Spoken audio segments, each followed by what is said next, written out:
Welcome to Planning, Management, and Leadership for Health IT, the Management and Leadership Distinction. This is Lecture B, Temporary Leadership. In this lecture, we're going to be talking about some of the opportunities and challenges of leading healthcare IT projects. In addition, we will explore various types of organizational structures. And finally, we will look at temporary leadership challenges. The objectives for this unit, the Management and Leadership Distinction, are to compare and contrast concepts of leadership and management, describe the concept and importance of developing followership, discuss challenges of leading in a hybrid HIT organization, define and discuss the Project Management Institute's 3 types of organizations, discuss the pros and cons of temporary leadership. It is important to understand that in the healthcare IT environment, an organization could have multiple IT projects going on simultaneously. These projects could include server replacements, software upgrades, or a new system implementation. This is a complex environment in which to manage and gives us ample leadership challenges. It also leads to temporary managers being appointed for selected projects. For instance, a functional manager may run the billing department and all the resources in that department, but a temporary project manager may be hired to manage a software upgrade project in the billing department. This presents challenges for employees of the department. They'll want to know the answer to questions such as, who has authority for managing the changes that will take place as a result of this software upgrade? Or, how will the knowledge transfer take place from the project manager to the billing department staff? The project manager is ultimately responsible for the outcome of the project, but the functional manager owns the resources, human and otherwise, that must be committed in order for the project to be successful. When we encounter organizations that are both managing regular operations, the current state of the organization, and planning the future state, that is, they are in the middle of a project that will change current operations, we call this a hybrid environment. This may mean that a department manager is working alongside a consultant or vendor who is implementing a new system. The Project Management Institute, or PMI, is an organization that sets standards for managing projects. PMI defines 3 types of structures for organization. These types of organizational structures are functional, projectized, and matrixed, and all of these types of organizations would be considered in a hybrid state when they are in the midst of new projects. Let's explore these types of organizations. The most common organization type is a functional organizational structure. In a functional organizational structure, the department manager is responsible for the project outcome, as well as for managing the various teams on that project. A project manager may be named, but that person typically has low influence or power. One positive aspect of a functional environment is that there is deeper company expertise related to the functions. People have in-depth knowledge of processes, and there are also well-defined career paths for individuals. In a functional environment, employees are hired as permanent departmental resources with very specific expertise, not as temporary project resources. A drawback of a functional environment is that the project manager is at the mercy of the functional manager for obtaining project resources or dealing with poor performance of a project team member. A project manager may be given a significant project to implement, but he or she is really dependent on the functional manager to accomplish most of the project's goals. In a projectized organizational structure, the organization is structured according to projects, not functional departments. The project manager is responsible for the project and the people who work on it. An example of a projectized organization is NASA. NASA has multiple teams working on various projects with the same end goal in mind, say, to build a new shuttle, rocket, or telescope. In the projectized organization, the project manager is in charge. A benefit of this structure is that the project manager has complete authority. Often, loyalty among team members is high due to having common goals. The project manager has the full attention of his or her project resources, and the resources don't have to split their time between normal operational duties and the project tasks. The negative aspects include team members being out of work or otherwise in jeopardy when the project they're working on is completed. Likewise, if the project is a 2- or 3-year-long commitment, the resources tend to get rusty in their skill sets and are often pigeonholed when they look for their next job upon project completion. In a matrixed organizational structure, the project resources, that is, the people working on the project, have a departmental or functional manager and also report to a project manager. The leadership or authority in the matrixed organization is shared between the project manager and the functional manager. There are 3 sorts of matrix structures: weak, strong, and balanced. Let's clarify what is meant by a strong, weak, and balanced matrix. In a strong matrix, the project manager has all the power. This may be illustrated through a construction site manager. This manager manages all the subcontractors, all the inventory, and ultimately is responsible for the end result, that is, the building being built to specifications. In a weak matrix structure, someone may be called a project manager, but he or she has little or no authority or power.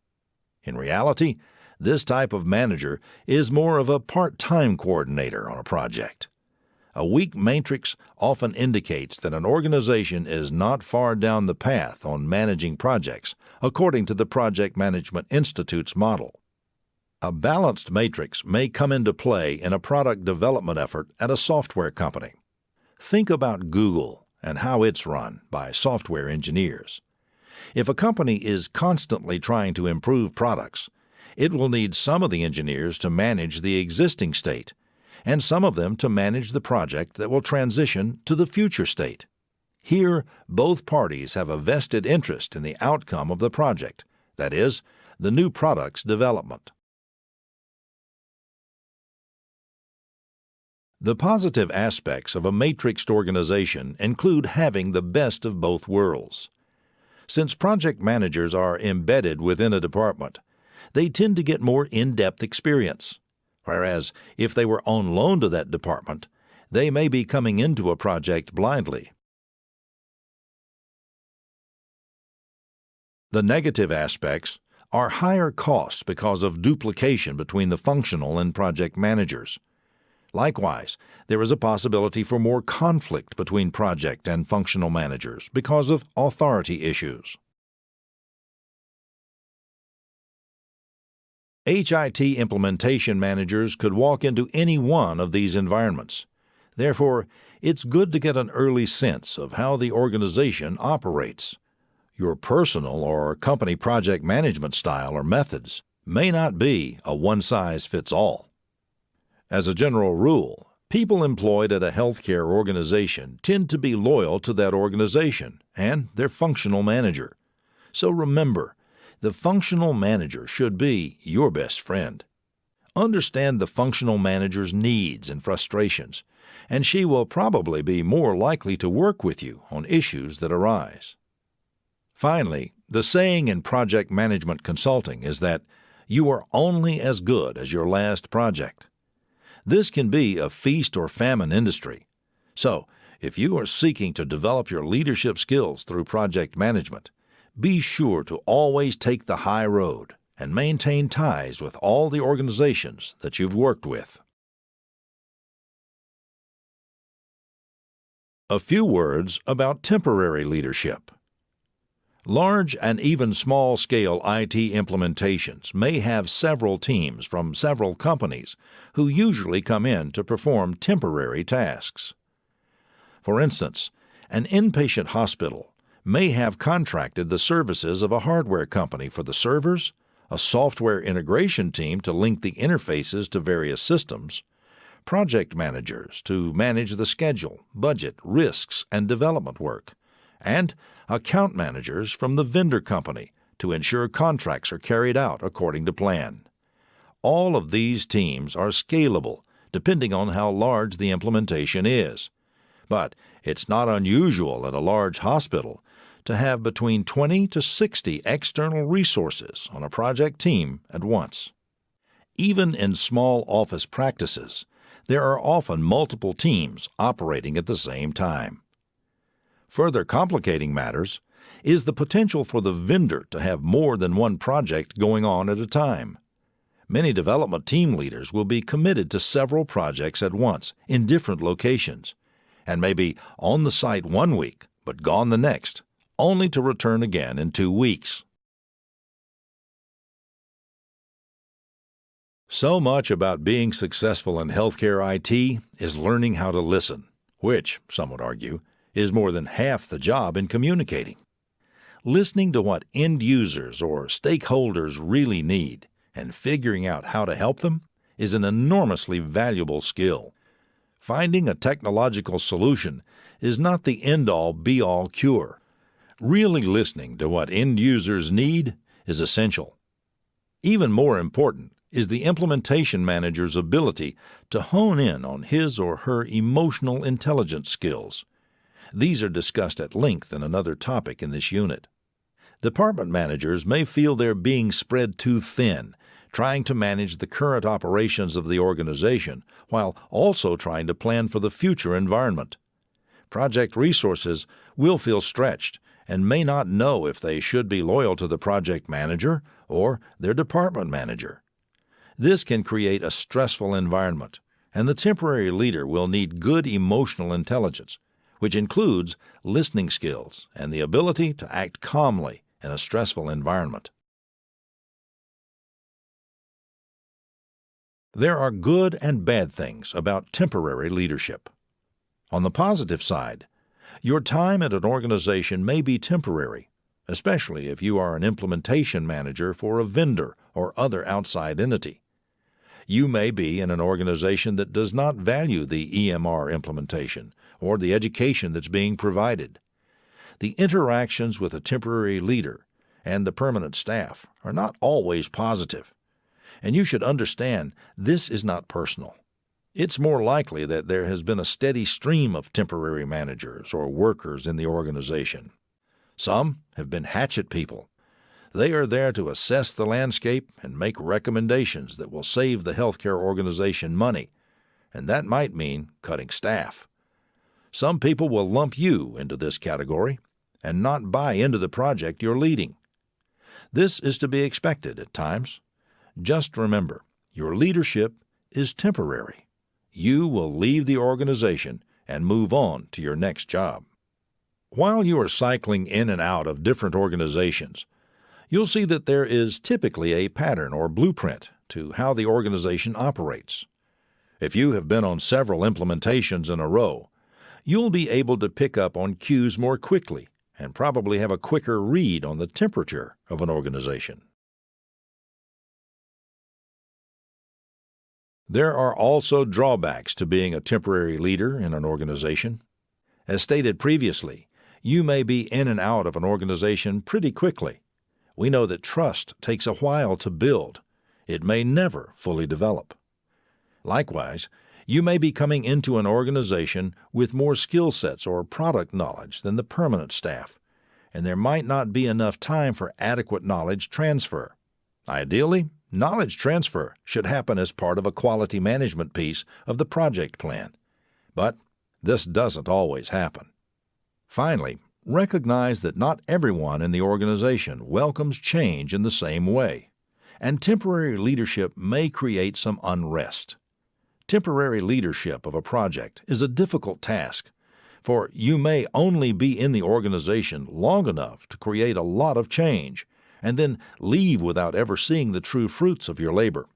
If you can, try to stay in touch with the resources from each project you're involved in. This concludes the management and leadership distinction. In summary, recognizing that temporary leadership comes with its own advantages and disadvantages, there are 3 items that an implementation manager should keep in mind. It's common for information technology to risk getting separated from the business it's supporting.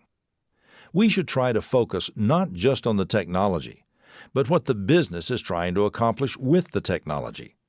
This means really listening to the needs of the end users and key stakeholders. You may be in an organization to implement a product or service, but it won't be a success unless you've really sought to understand the context in which it will operate in the new environment. Second, take the time to get to know the people around you. A CIO in Boston once said that if you, as the leader, are not giving something of yourself to the people who are on your team, the trust will never fully develop. Take advantage of hallway and elevator conversations to approach the person, not just as a project resource. Instead of asking how their tasks are coming along, ask how their weekend went instead. Project status can be updated at meetings. The alignment with the clinical organization is very important. As a temporary leader, your task will be to go into an organization, implement a product or service, or consult on a strategy, and then you will leave. The clinicians of the organization, however, will be left with your product, service, or recommendation. So, it's best to understand as fully as you can what their wants and needs are before you begin to make any changes.